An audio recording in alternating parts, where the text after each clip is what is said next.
Welcome to Learn Yourself. Today we are going to learn and understand 5th chapter of CBSE Standard 9, that is the fundamental unit of life.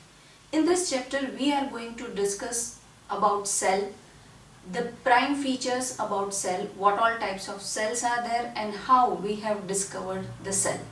So let us start with the discovery of the cell. That in 1665 Robert Hooke was the first scientist and he was the first person who observed this cell. He took a slice of cork and he examined under self-designed microscope. That microscope was very primitive and it did not include all the features which we are seeing in today's microscope. So Robert Hooke examined the slice of cork through the self-designed microscope and he observed that there are little structures are there in the slice of the cork. So he observed the boxes and named them cell. He was the person who has given the name cell to these boxes, and this was a Latin word for a little room. The meaning of cell is a little room. So he observed something like this under his microscope. Actually these are the cell of onion peel which we can observe under microscope, and here this is a one box, that means this is a one cell, and the dot which you can observe in between is a nucleus. Nucleus is a center of the cell, and we are going to learn more about what is a cell, what all types of organelles are present into them, and what is a nucleus and what is a function of the cell. But before that, let us understand how we have discovered the cell and who all scientists have given their contribution in this field. Now let us see the timelines and we will learn that how we have discovered today's fully functional unit, and that is cell. So first, the Robert Hooke was a person who discovered that cells are existing, and that too with primitive microscope. So in 1665 he discovered that cells are existing. Then after that, Leeuwenhoek was the scientist. In 1674 he discovered the free living cell in pond water. But by this time the scientists have developed advanced microscope and they could see a cell in better ways. Robert Brown in 1834 he discovered the nucleus within the cell. And Purkinje in 1839 discovered the protoplasm, that fluid remain inside the cell.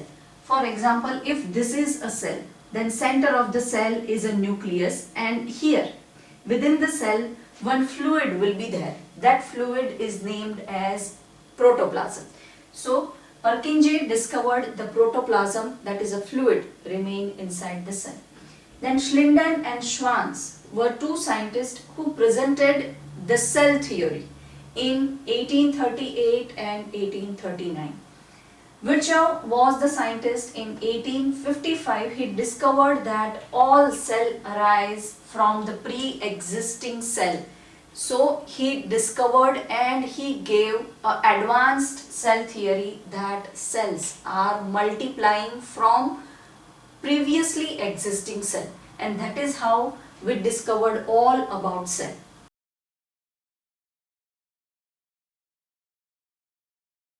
Now let us learn more about single cell and multicellular organisms. So there are two types of organisms.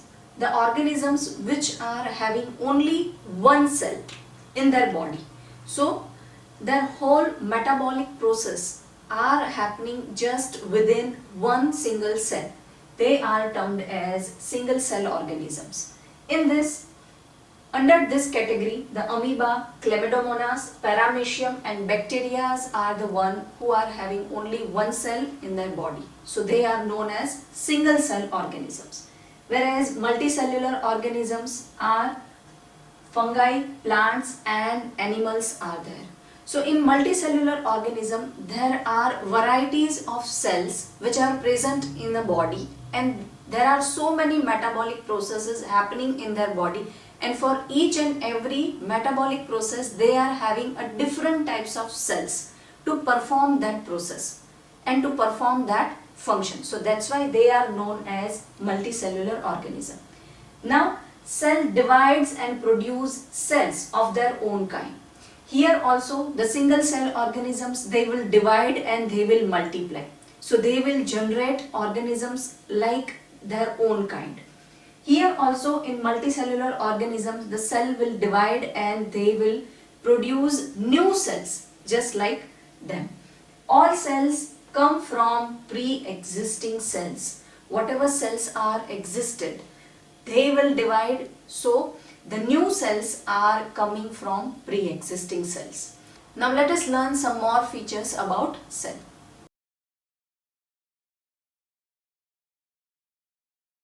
So under basic features of the cell, the first is the shape and size of cells are related to the specific function they perform. Which kind of function they are performing, their shape and size is based on that. For example, amoeba, they are having a changing shape. For example, this is a amoeba, this is its nucleus. So whenever they will see any food substance nearby them, their false arm will go towards that and they will capture that food substance and they will absorb that within their body. So this is a food substance. They will extend their false arm towards it. This is a nucleus of amoeba. So like this they will extend their false arm and eventually, so this food particle they will take it inside. Once they will extend their false arm. So like this the amoeba will change shape as and when they will feel that the food substance or the food particle is near to them. So that is how amoeba's cell can change a shape. And why is it so? Because it's their function, that is how their food habit is. So because of that their cell can change a shape. Second is nerve cell. So this is the structure of nerve cell. Nerve cells will track a nervous system signal. They will pass that signal and that's why they have this typical shape. From here they are accepting the signals and here they are sending the signals to other nerve cell. So nerve cells are one of the longest cell and they are having this typical structure because of their function. So whenever they are having one typical shape or a structure or a size, that is depending upon the function they are performing.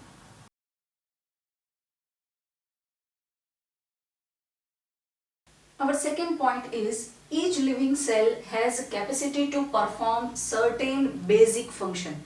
For example, this point is under multicellular organisms, that they are having varieties of cell and those cells are having specific function to perform. For example, kidney cell, that they will purify the blood. So that is under their category that they are performing this function. So their shapes and size are depending upon their function, that they can filter the blood. Then heart cells, their function is to pump a blood.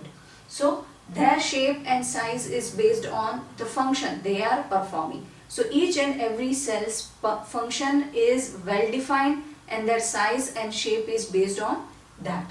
Then third one is each cell has organelles. Now organelles means a different parts which are present into the cell.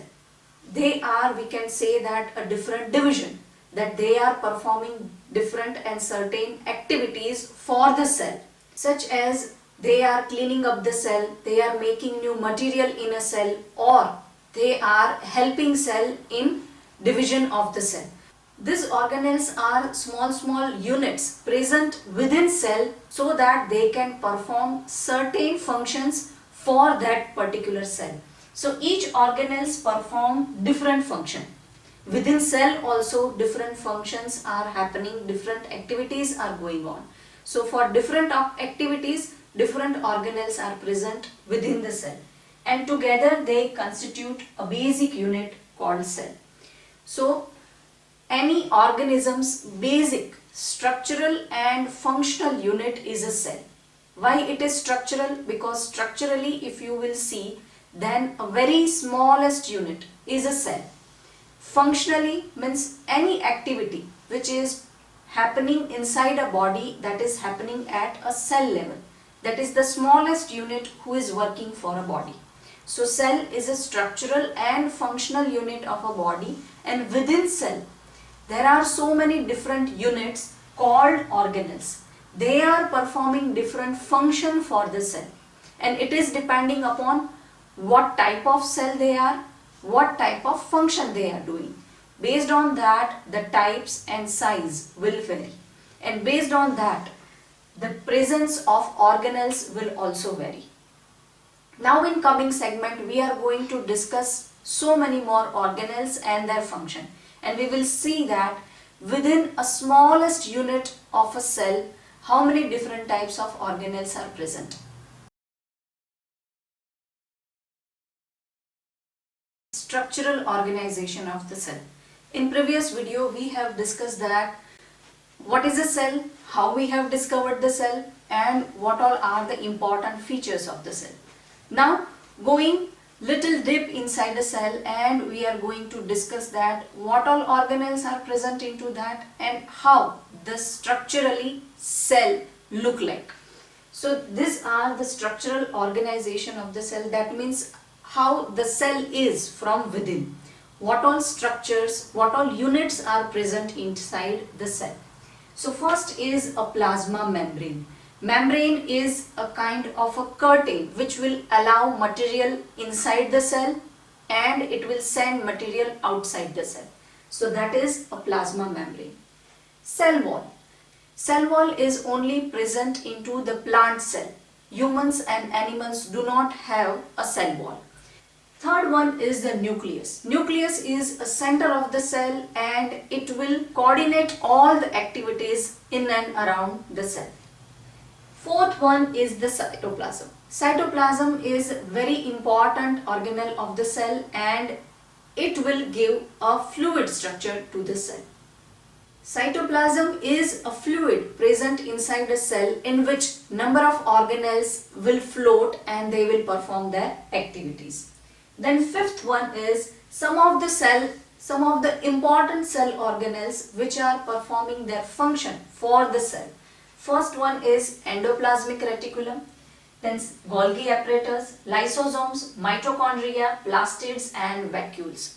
So for each of this, we are going to discuss their structure, their function and how they are important and what all things they are doing for the cell. So let us start with a plasma membrane.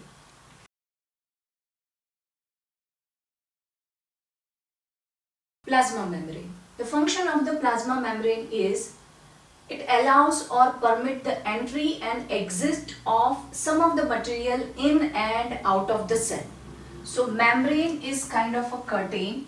So it will allow some of the material inside and it will allow some of the material to go outside. Sometimes it restricts the entry of some of the material if those materials are injurious and dangerous for the cell. So they are kind of a selective membrane. They will select the material. If those materials are important for the cell, then only they can come inside, and some of the waste will be accumulated inside the cell, then they will send it outside. If some of the material which are present outside the cell, they are injurious or dangerous for the cell, then it will not permit them to go inside. So that's why it is known as selectively permeable membrane. It will select and allow the entry and exit of the material. So that's why this is known as selectively permeable membrane. It also prevents movement of the some material. So that's why it is selectively permeable membrane. Now under this plasma membrane, we are going to discuss the diffusion. Diffusion is an important process where the exchange of carbon dioxide and oxygen is taking place within the cell. So let us understand this diffusion. For example, this is our cell. This is a nucleus, and within the cell the activities are happening, and because of that the carbon dioxide level inside the cell is rising up, and carbon dioxide is one of the waste generated by the activities happening inside the cell. Outside, where fresh oxygenated blood flowing inside the arteries, their oxygen is in a higher amount.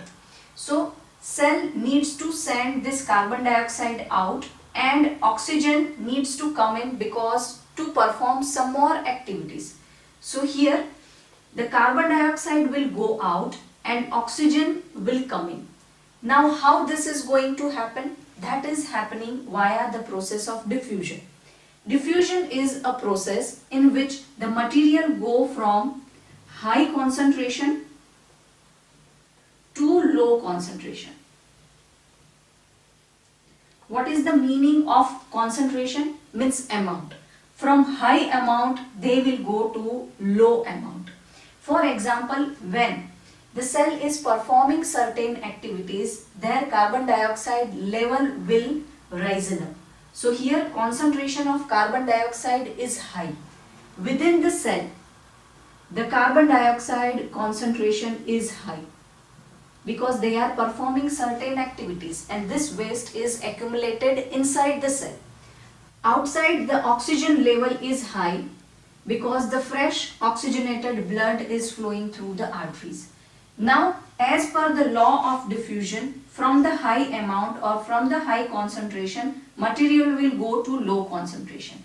So outside, the carbon dioxide level is low and inside the oxygen level is low because all the oxygen has been used up into the activity and it has converted into carbon dioxide. Now, where the high concentration is there, from there the material will go to low concentration. So carbon dioxide will go out. Carbon dioxide will go out and oxygen from high concentration it will come in. So oxygen will come in.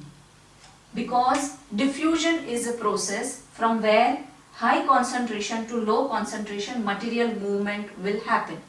And this is permittable by this plasma membrane because it knows that carbon dioxide has to go out and oxygen needs to come in to perform certain function.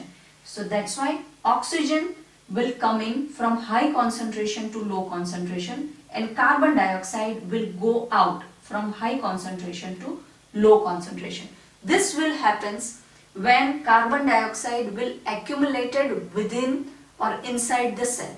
So carbon dioxide level will be risen up and from high concentration to low concentration it will go out, whereas the oxygen will come in. So this is a diffusion where gaseous exchange will happen at the cell membrane.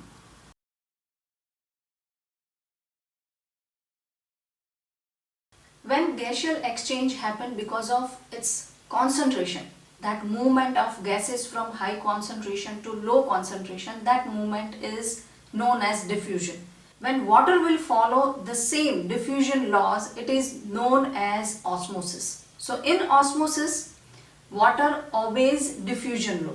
That means the movement of water from high concentration region to low concentration region, that is known as diffusion of the water and that is known as osmosis. So movement of water from high water concentration, that means the amount of water is more at that side. So from there the water will come to the side where low water concentration is there. That means the amount of water is less. So till the equilibrium is reached. Now what is the meaning of equilibrium? Equilibrium means the amount will become balanced. The concentration of water will be balanced at both the sides. Now let us see this, that this is a cell, this is a nucleus here. Now amount of water or concentration of water inside the cell is low, whereas outside it's higher. So as per the law of osmosis and diffusion, the water movement from higher concentration to low concentration will happen and this will keep on happening until the concentration at both the sides will become equal. The amount of water outside and amount of water inside the cell will come to the equilibrium. It will become equal. Till that time, this movement will keep on happening. That from outside the water will come inside And who will allow this movement? The plasma membrane will allow this movement. In another situation where inside the cell the water concentration is higher and outside the water concentration is low, so water will go out till the time it will achieve the equilibrium. Till the time the amount of water outside and inside will become equal, this movement will keep on happening. So both the side the movement of water is permittable by plasma membrane. That's why it is known as selectively permeable membrane, that it will permit this movement, since it will permit the movement to settle the equilibrium of the water. Now there are three different situations will arise when difference of concentration in water amount will be there in and around the cell. So based on the different water concentration inside and outside the cell, there will be three types of situation. First is hypotonic solution, then isotonic solution and hypertonic solution. In this, here we are going to discuss what will be the concentration outside the cell, concentration of the water outside the cell, water concentration inside the cell, and what will happen to the cell when different types of situation will be there. So first is hypotonic solution. In that, outside cell water concentration is high. So what will happen? That from outside the water will come in, because outside the water concentration is high, whereas inside the water concentration is less. So water movement will be from outside to inside, and because of this more and more water will come in, rushed in to achieve equilibrium. Water movement will be there at the both side, that water will go out also and water will come in also, but due to the concentration difference more and more water will come in. So because of that, inside water level will risen up and will eventually swell up, that its size will become bigger. So cell will swell up when hypotonic solution will be there. When isotonic solution will be there, in that the outside and inside water concentration will be same. So in that there will be no net movement of water. There will be no net movement of water. So cell will be of same size in this particular solution, because outside and inside the concentration level is same and there will be no net movement of the water. In hypertonic solution, the outside concentration is less compared to inside concentration. So outside there is a less concentration of water and inside there is a higher concentration, so water will go out. It is due to the rules of osmosis, that water movement will be from less concentration to higher concentration. So till the time the equilibrium will achieved, this movement will happen, and since the outside concentration of the water is pretty less, the cell will shrink, because all of the water, majority of the amount of water will rush out to settle the equilibrium. So eventually the cell will shrink in this situation. So when hypertonic solution will be there, water will come in, cell will swell up. When hypertonic solution will be there, water will go out and cell will shrink, its size will become smaller. But when isotonic solution will be there, there will be no net movement of the water and cell will be of the same size. Now let us learn the difference between diffusion and osmosis. What is a diffusion? Diffusion is a gaseous exchange from higher concentration of the gases to low concentration region of the gases. So this gaseous exchange is happening through semi-permeable membrane, that is a plasma membrane. So that is diffusion. When the same thing happens with water molecules, that water molecules will travel across the semi-permeable membrane from high water concentration region to low water concentration region until equilibrium will reach, that is known as osmosis. So osmosis is a special case of diffusion, and both are very important at cell level. So diffusion is a gaseous exchange through plasma membrane, whereas osmosis is a special case of diffusion, and this is related to water molecule. When water molecules are following the rules of diffusion, then that is known as osmosis. Now example of diffusion is carbon dioxide and oxygen exchange through membrane. So that is known as diffusion. Whereas here the absorption of water by plant roots, there they are using osmosis to absorb the water. The spontaneous movement of gases or any substance from region of high concentration to low concentration is known as diffusion. Whereas spontaneous movement of water molecules from high water concentration to region of low water concentration until equilibrium will reach, that is known as osmosis. So diffusion is with respect to gases and osmosis is with respect to water molecules. But in both the cases, the substance exchange is happening from high concentration region to low concentration region.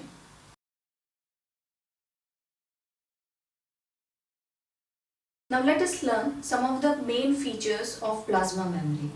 That plasma membrane is flexible and it is not rigid. It is made up of the organic molecules called lipid and protein. So plasma membrane is made up of lipid and protein, and it is flexible. Now here with respect to plasma membrane, we are going to learn one more process, and that is known as endocytosis. So plasma membrane will also help cell to engulf the food. Engulf means a complete food particle will get absorbed inside the cell, or it will enter inside the cell. Earlier we have seen the diffusion and osmosis. There we were talking about the gaseous exchange and water molecule exchange. Now here this is with respect to a food particle.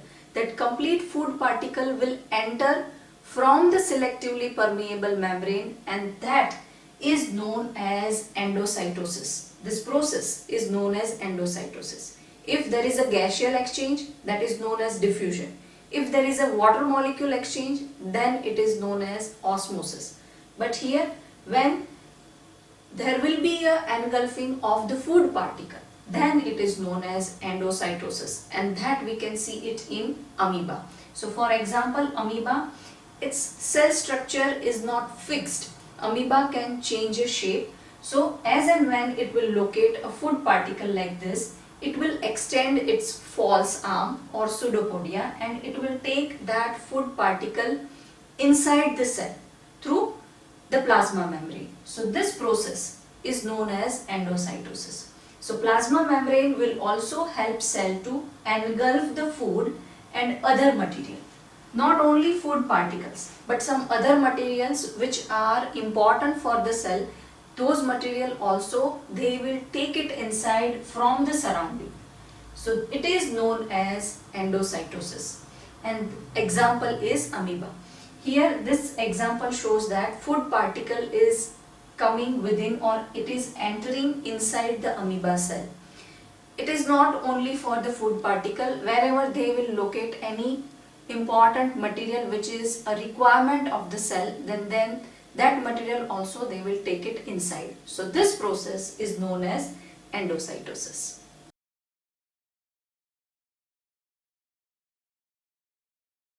Our another important feature of the cell is cell wall.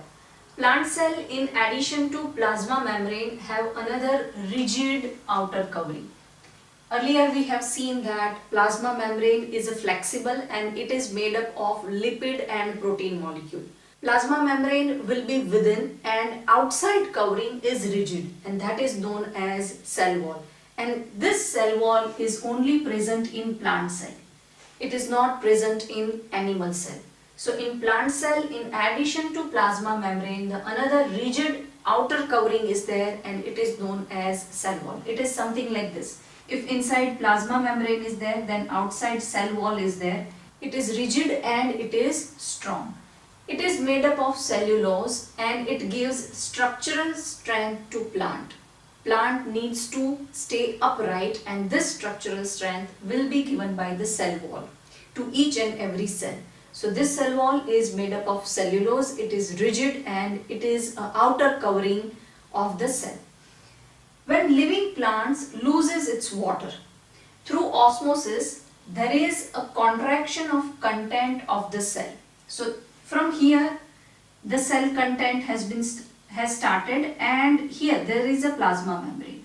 Outside there is a cell wall. So because of osmosis, when the lot of water will go out and there will be a shrinkage of the content of the cell like this, and it will be separated from the cell wall. There is a contraction and this content will shrink. It will get shrink inside.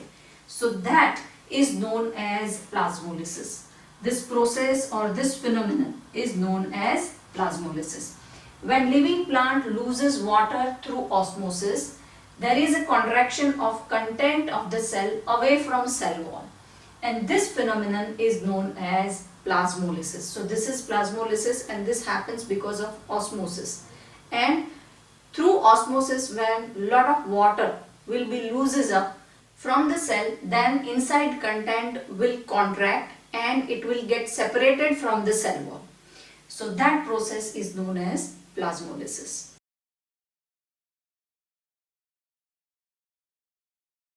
One of the important feature of cell wall is in plants, fungi and bacteria, the cell wall permits.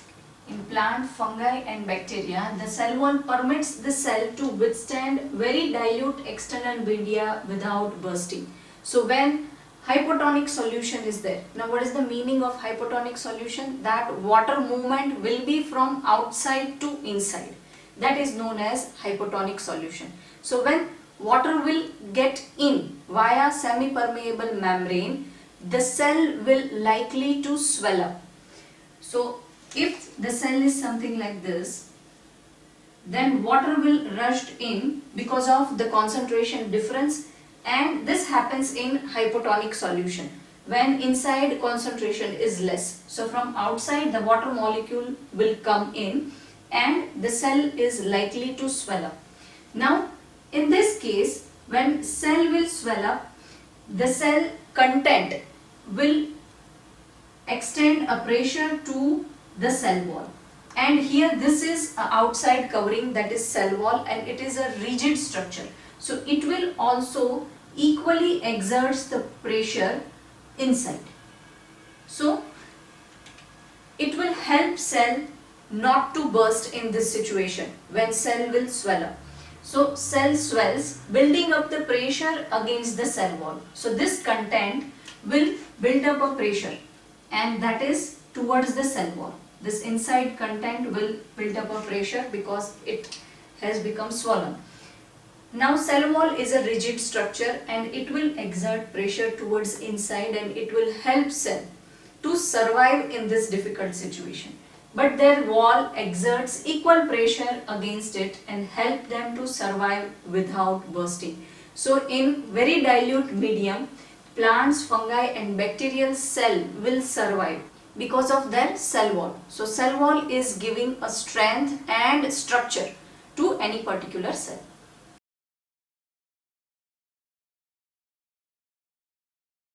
Another important structure in the cell is nucleus. It has a double layered covering, and that is known as nuclear membrane. Nuclear membrane has pores which allows the transfer of material from inside the nucleus to outside. So nucleus is within the cell and it controls the activity which is happening in the cell. Now nucleus has a outer covering, and that is known as nucleus membrane, and that will permit the material which will comes in and goes out. So nuclear membrane has pores which allows the transfer of material from inside the nucleus to outside. Nucleus contains chromosome. So nucleus has chromosomes and they have rod shaped structure, and they are visible only when cell is about to divide. We will see more information about chromosome after this. So they are having chromosomes, and they have rod-shaped structure.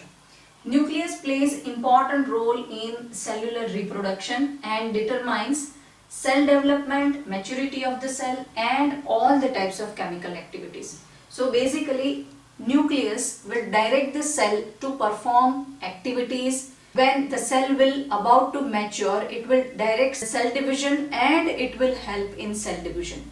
So in and around what all activities happening within the cell is directed and controlled by the nucleus.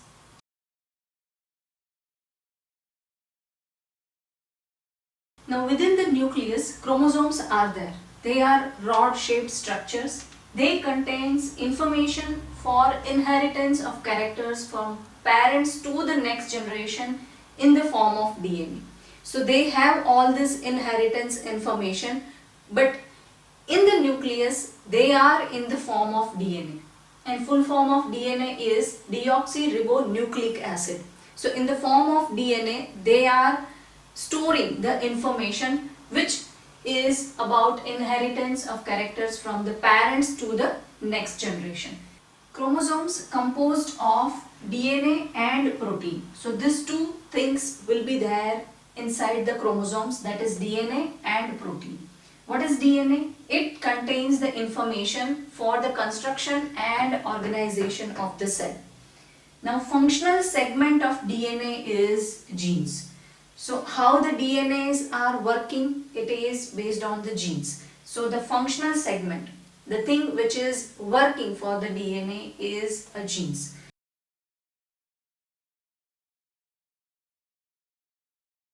Now what is a DNA? So functional segment of DNA is a gene and full form of the DNA is deoxyribonucleic acid. Cell which is not dividing, the DNA present as a part of chromatin material. So when the cell is not dividing, then a DNA will be as a part of chromatin material. Chromatin material is visible as entangled mass of thread-like structure. So something like this, we have seen that this entangled material we have seen, and chromatin material will be visible as entangled mass of thread-like structure. Whenever the cell is about to divide, the chromatin material get organized into chromosome. So chromatin material will organized into chromosome, and that's why whenever the cell is about to divide, we will be able to see the chromosome. Otherwise, we will not be able to see the chromosome separately because it will be a part of chromatin material. So DNA's functional segment is gene and DNA is present as a part of chromatin material. And what is a chromatin material? Chromatin material is visible as entangled mass of thread-like structure, and whenever the cell is about to divide, chromatin will organized into a chromosomes, and then we will be able to see the chromosome. So within the nucleus, the nuclear membrane will be there, which will permit the outside and inside movement of the material for the nucleus. Inside the nucleus, the chromosomes and DNA are there. DNA's functional segment is gene. Chromosomes are having all the special types of characteristics which are inheritance from the parents to the next generation. Now, we will not be able to see the chromosomes until the cell will divide, because the chromosomes will be a part of chromatin material and they will be organized in chromosome once the cell is about to divide. Nucleus is a control and coordination center of the cell, who is take care of the cell division, all the chemical activities and maturity and cell division of the cell.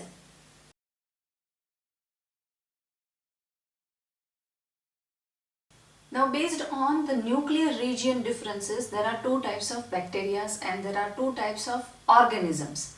They are having two different types of cells, prokaryotic cell and eukaryotic cell.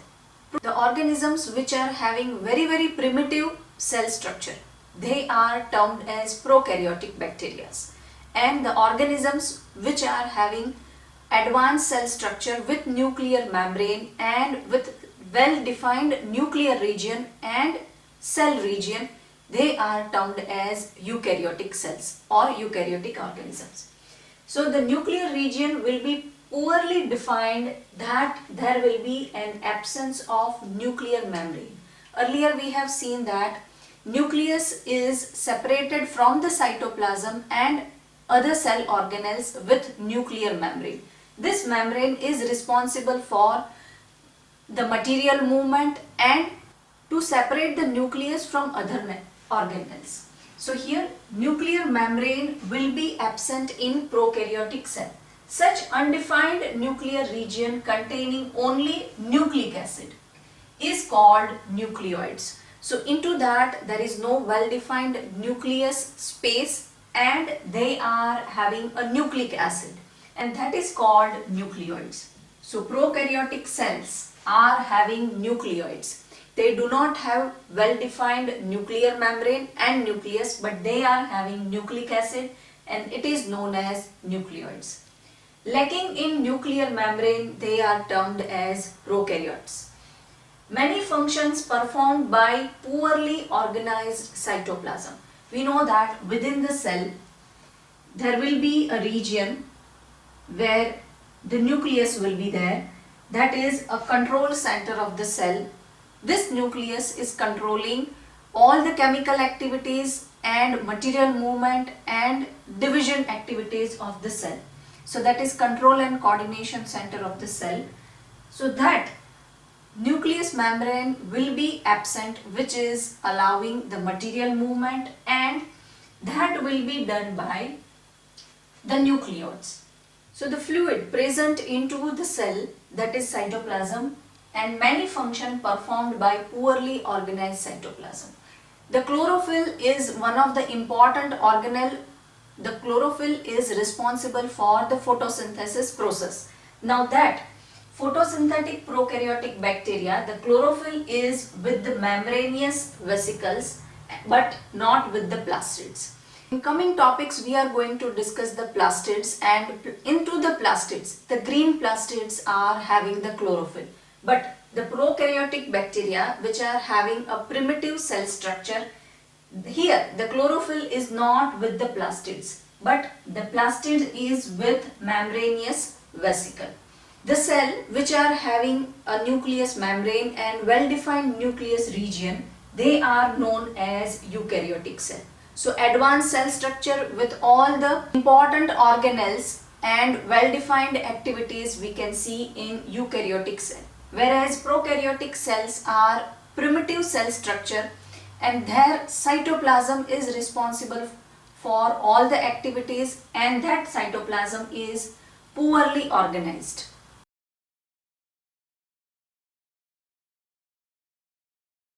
Now let us see what is the basic difference between prokaryotic cell and eukaryotic cell. So the size of prokaryotic cell is 1 to 10 micrometer, whereas size of eukaryotic cell is 5 to 100 micrometer. 1 micrometer equals to 10 raised to minus 6 meter. Now regarding nuclear region, that we know that in prokaryotic cell there is an absence of nuclear membrane.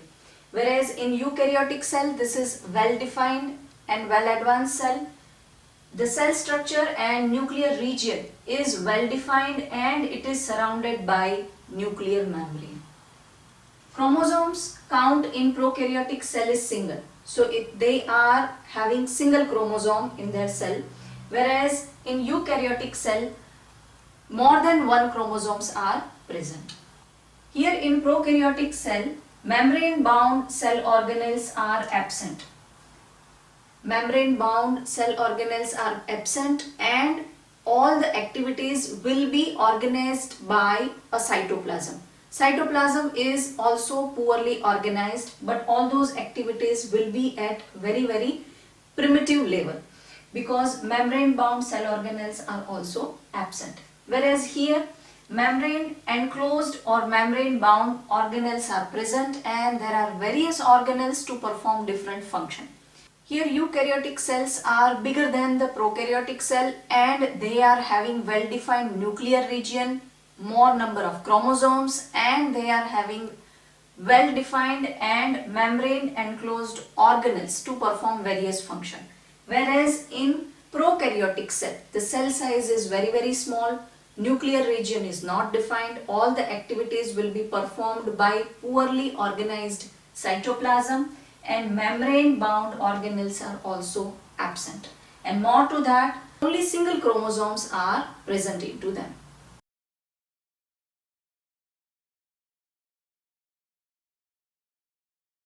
Now let us talk about cytoplasm. Cytoplasm is a fluid present outside the nuclear region and inside the semi-permeable membrane. So the cytoplasm is the fluid content inside the plasma membrane.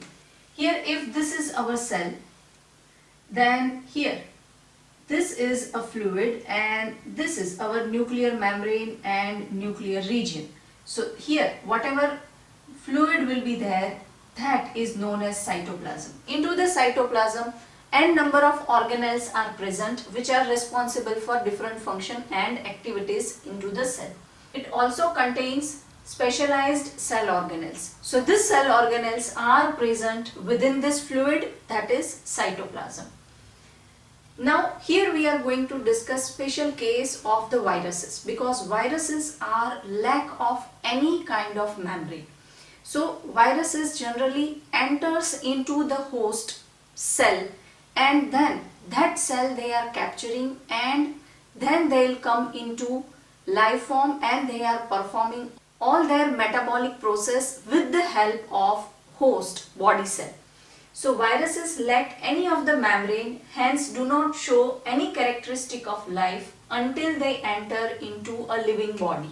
For example, this is a virus and this is a host cell. So when it is outside the host cell, it is not showing any sign of living organism, that it will not show any movement or any characteristic which living organisms possesses. Once it will enter into the host cell, it will capture the host cell and its mechanism to multiply and to do all the metabolic process which any simple cell will do.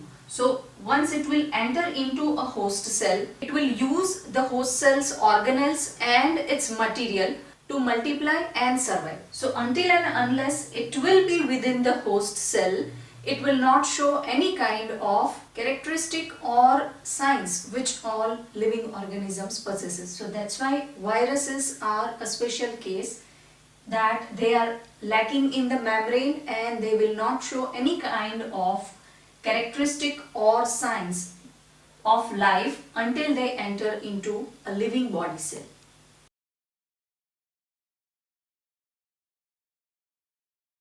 In my previous videos, we have discussed about nucleus, cytoplasm and all the basic characteristics and features of the cell.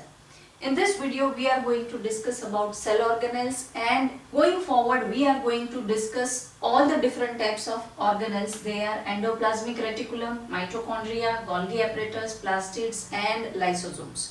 So cell organelles are present into a multicellular organisms or the organisms who all are having an advanced cell structure or eukaryotic cell structure.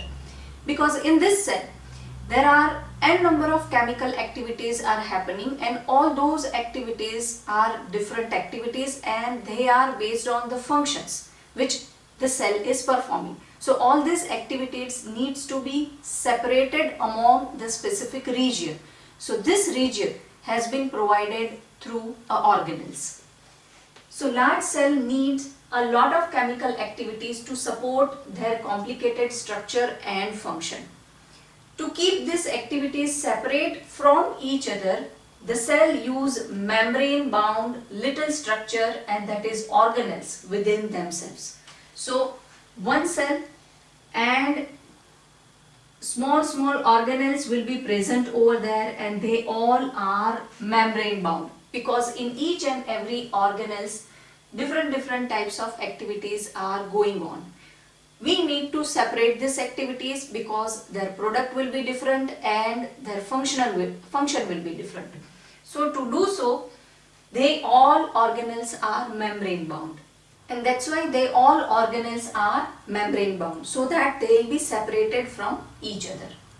Eukaryotic cell do possess them. So this membrane bound organelles are only present in eukaryotic cell or the cell which are well advanced or the cell of multicellular organism. Prokaryotic cells do not have membrane bound organelles and they have nucleoids. They do not have nuclear membrane region also. Their very primitive cytoplasm, which is less organized, will perform all the activities for the cell. So that is a basic difference between prokaryotic and eukaryotic cell. Now for organelles, endoplasmic reticulum, mitochondria, Golgi apparatus, plastids and lysosomes are some of the examples. Going forward, we are going to discuss all these organelles in detail. We will see their structure and we will understand their function.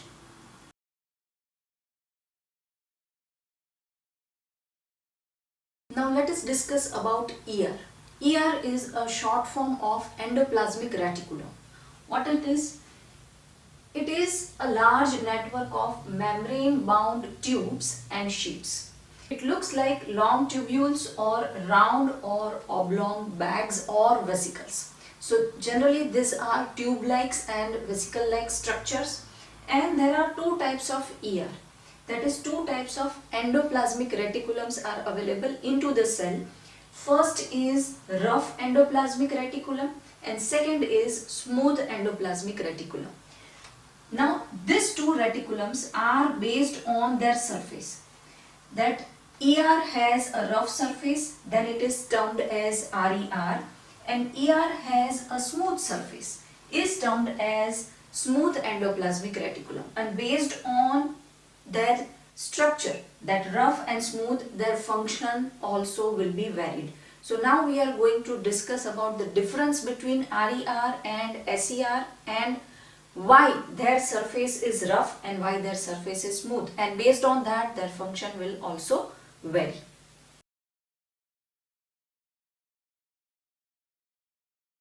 Now as per the structures, there are two types of ER. First is rough endoplasmic reticulum and second is smooth endoplasmic reticulum. Both are important in terms of their function. With rough endoplasmic reticulum, the ribosomes are attached, and with smooth endoplasmic reticulum, this process is associated, that is known as membrane biogenesis. So both endoplasmic reticulums are very important for the cell. So let us see first rough endoplasmic reticulum. That rough surface is because of the particles attached to that surface, and they are ribosomes. So ribosomes are attached to this ER, and that is because that is rough. So this rough surface is because of the ribosomes attached to that. Now what are the ribosomes and what is the function of ribosomes? So ribosomes are protein manufacturing site.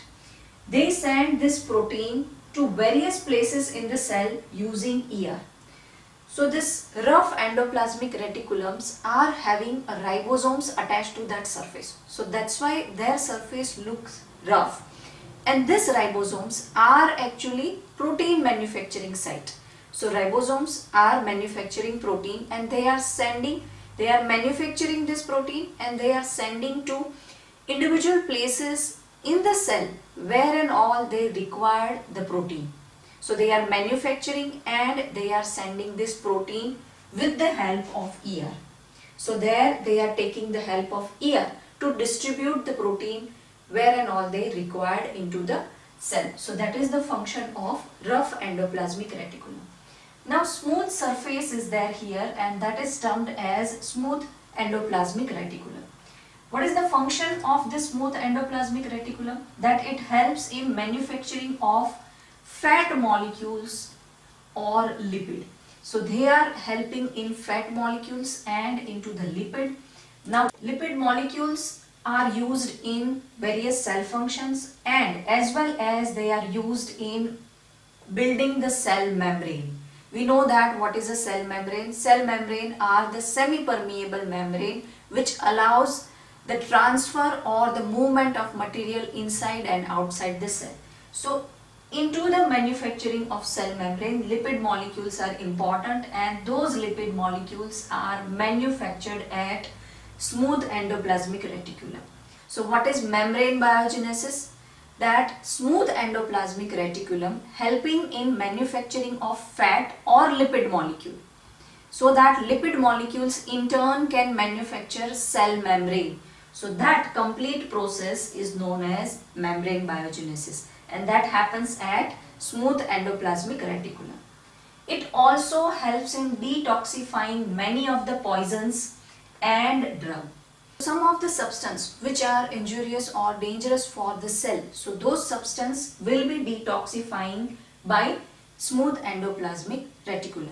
So this were the basic difference between smooth endoplasmic reticulum and rough endoplasmic reticulum.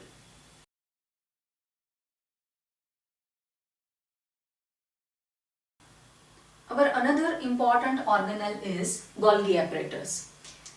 It was first described by Camillo Golgi. So Camillo Golgi was a scientist who first saw Golgi apparatus, and he describes its function and made a remark that Golgi apparatus is an important organelle into cell. Now what is a Golgi apparatus? That it consists a system of membrane bound vesicles arranged approximately parallel to each other in stacks called cisterns. So they are parallelly attached to each other, and they are membrane bound vesicles. Again, this membrane bound vesicles, which are known as cisterns, again joined with endoplasmic reticulums. Those endoplasmic reticulums, earlier we have seen that they are having tubules like structure. So these cisterns are again connected with the endoplasmic reticulum, and they are making more complex web of this tubule structure and this membrane bound vesicles. So why they are attached with the ER? Because the materials manufactured at ER is packaged and dispatched to various targets inside and outside the cell through Golgi apparatus, and that's why they need to connect with the ER. Earlier we have seen that ER are two types, that is smooth endoplasmic reticulum and rough endoplasmic reticulum. At rough endoplasmic reticulum, the protein molecules are manufactured at ribosome sites, whereas in the smooth endoplasmic reticulum, lipid or fat molecules are being manufactured, which are helped in membrane biogenesis. So all these materials which are manufacturing at ER sites, they are being sent to the different sites of the cell with the help of Golgi apparatus. So that's why this cisterns needs to connect with the ER. So the functions of the Golgi apparatus is to materials manufactured at ER is packaged and dispatched to various targets inside and also outside the cell. Then second function is this material requires storage, modification and packaging of the product, and all these three things are also happening at Golgi apparatus. Then third function is sometimes complex sugars are also made from simple sugar in Golgi apparatus. They are converting some of the simple sugars into complex sugars, and that is also happening in Golgi apparatus. And the fourth function is it involves in the formation of lysosomes. In coming segment we are going to discuss about lysosomes, that what are the lysosomes and what is the function of the lysosome. But lysosome is also one of the important organelle into the cell, and Golgi apparatus is involved in the formation of lysosome. So these are the functions of the Golgi apparatus, and it has been discovered by the scientist named Camillo Golgi, and based on this scientist name we have named this organelles Golgi apparatus, and they are making a structures called cisterns.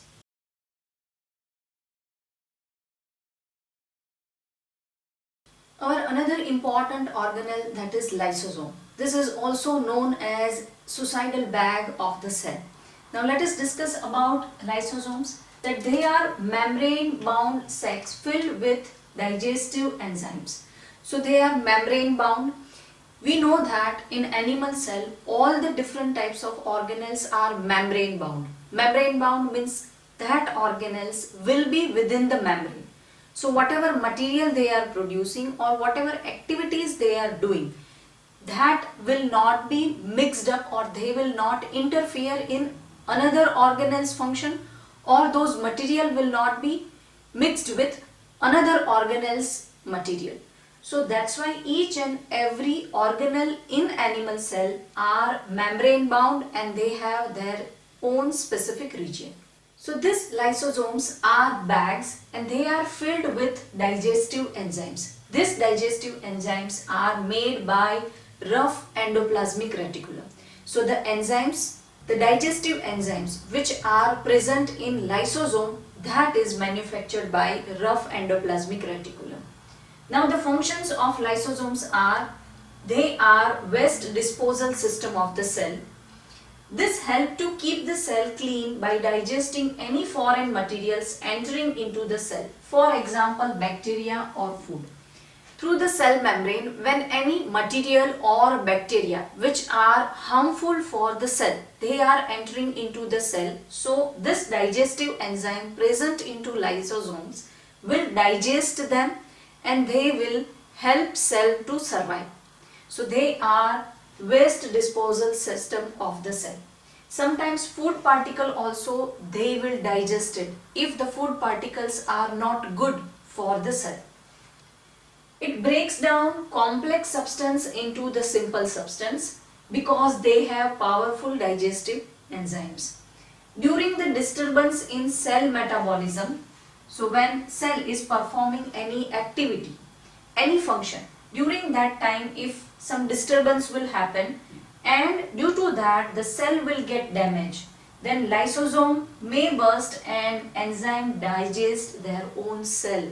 So lysosomes will burst out, enzymes will come out and it will digest its own cell because due to the disturbance cell has been damaged and now that cell is no more functionable.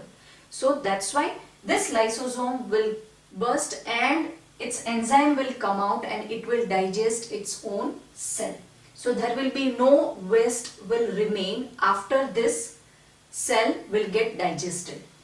And that's why they are known as suicide bag of the cell, that it will eat up or it will digest its own cell. So that's why it is known as suicide bag of the cell. So in turn lysosome help cell to keep the cell clean because all the poisonous substance and waste substance will get digested. Along with that it will also digest some of the complex substance and it will convert it into simple substance. So in turn lysosome is very important organelle of the cell as it will keep the cell clean.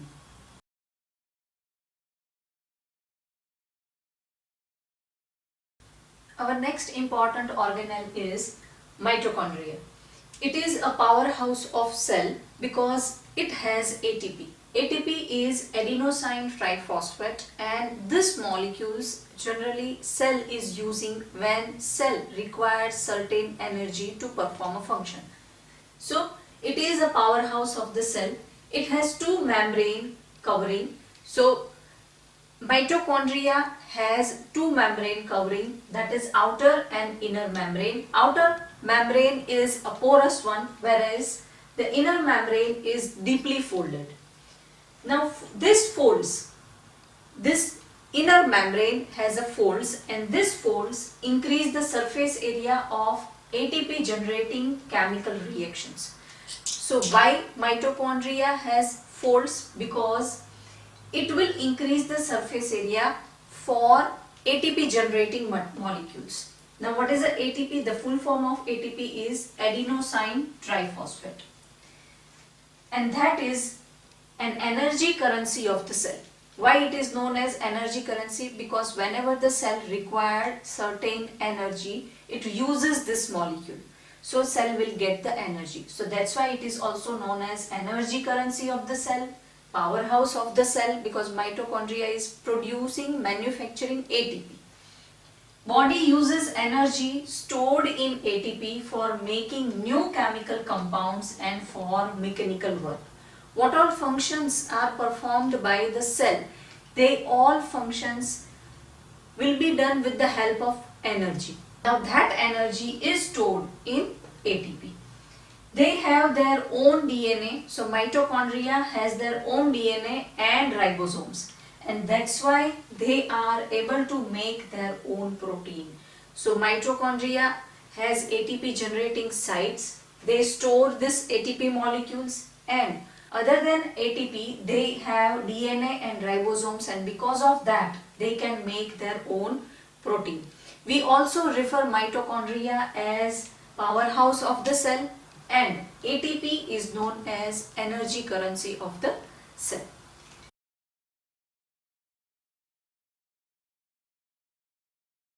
Plastids are important organelles in plant cell.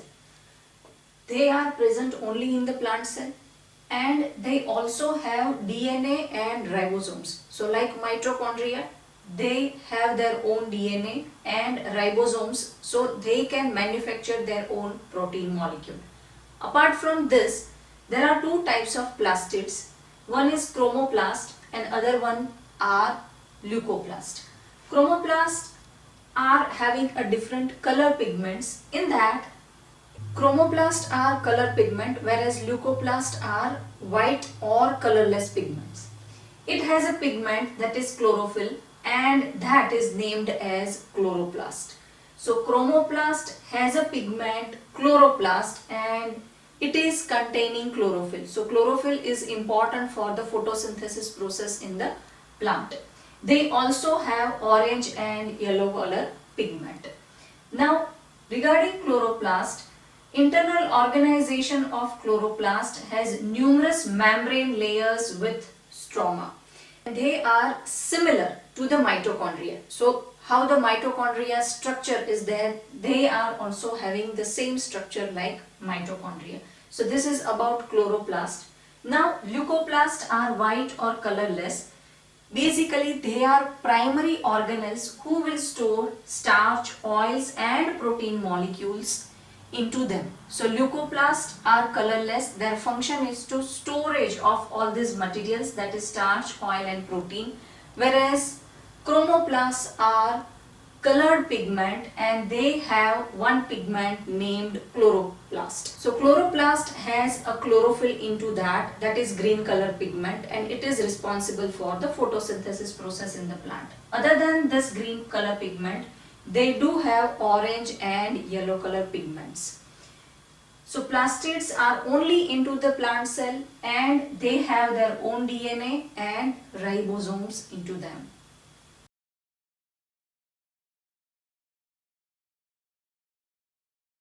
Vacuoles in the plant cell and animal cell has a special importance. In animal cell and plant cells, vacuoles are generally important for the storage of the material.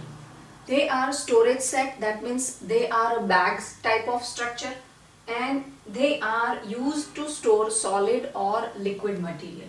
In animal cell, they are of small size, whereas in plant cell, they are having a large size. In plants, vacuoles are full of cell sac. The function of the vacuoles in the plant cell are they provide turgidity and rigidity to the cell. Second is important substance storage like amino acid, sugar and various organic acid and proteins. Storage will happen in vacuoles. Then in single cell organism and unicellular organisms, they are used to store some of the substance. In amoeba, they are used to store some of the food items, whereas in some other unicellular organisms, in vacuoles, they store some excess water and some waste material.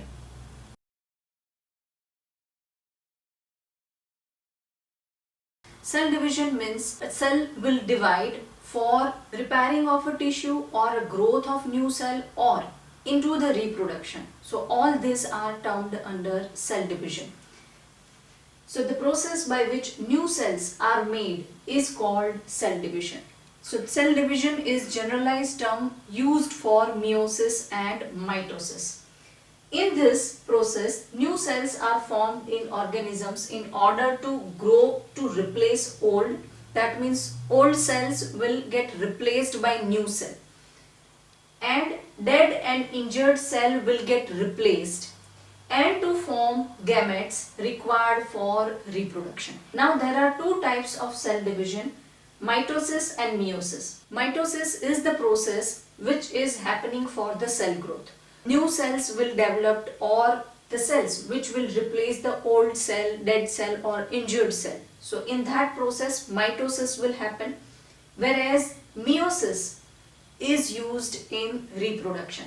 So to form gametes required for reproduction, cell division happening, that is known as meiosis. So there are two types of cell division, and let us see that how these two cell divisions are different from each other.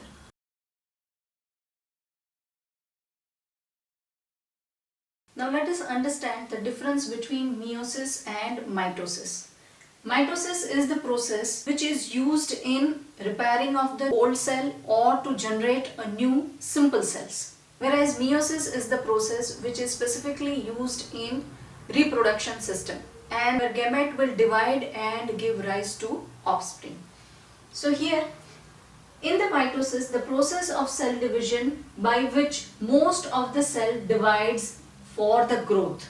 So for the growth and for the reparation of the tissue, cells are using mitosis.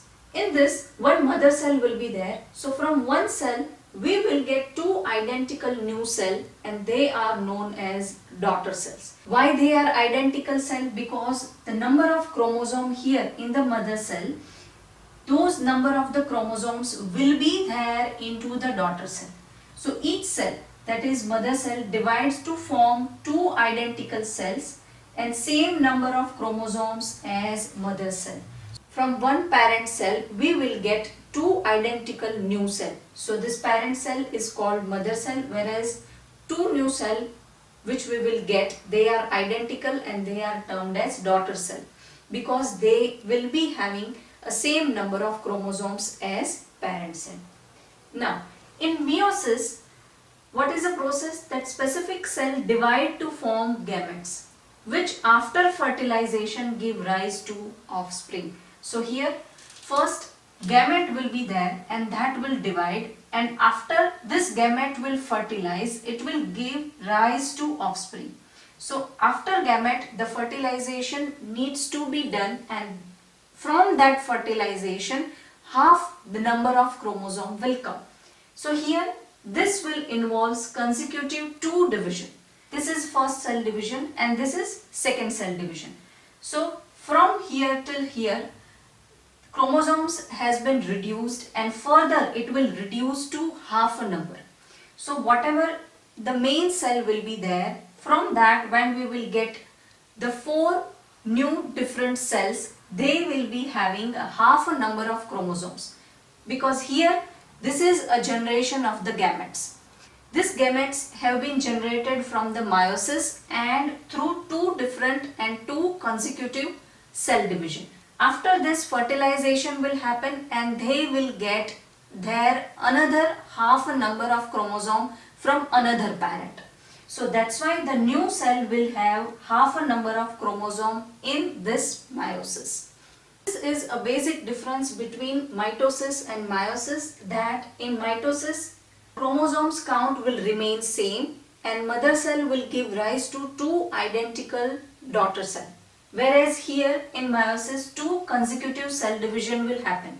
Here only one cell division will be there, and here consecutive two cell division will happen, and that will reduce chromosome count into half.